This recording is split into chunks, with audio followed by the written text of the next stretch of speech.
takut. Jika engkau memiliki Tuhan di dalam dirimu, kau tidak akan takut. Katakan amin. Iya, kita harus berani menyatakan diri bahwa kita adalah status kita anak raja. Ada amin.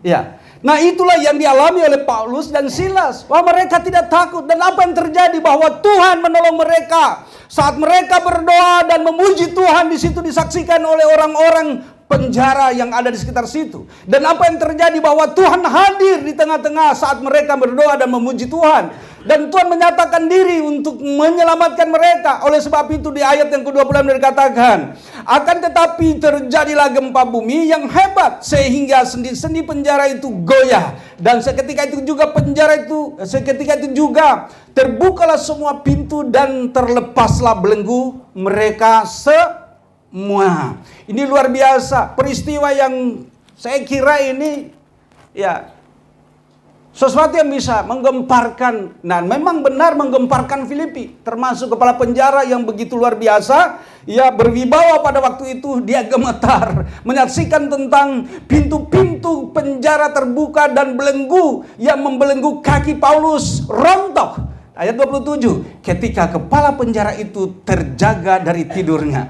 dan melihat pintu-pintu penjara terbuka, ia menghunus pedangnya hendak membunuh diri karena ia menyangka bahwa orang-orang hukuman itu telah melarikan diri. Ayat 28, tetapi Paulus berseru dengan suara nyaring, katanya, jangan celakakan dirimu sebab kami semua masih ada di sini. Luar biasanya, semua orang yang di penjara situ, nggak ada yang lari.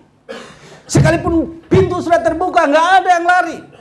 Karena mereka terheran-heran dengan kejadian yang terjadi saat Paulus dan Silas berdoa dan memuji Tuhan. Terjadi mujizat, pintu penjara terbuka dengan sendirinya. Siapa yang tidak tercengang-cengang tuh hal itu? Dan yang luar biasa, belenggu yang membelenggu kaki mereka itu terbuka. Saya mau katakan, sakit penyakit kita itu belenggu.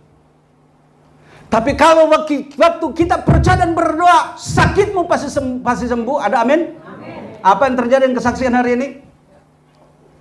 Saat kita mengandalkan Tuhan, pasti ada jalan keluar. Katakan amin.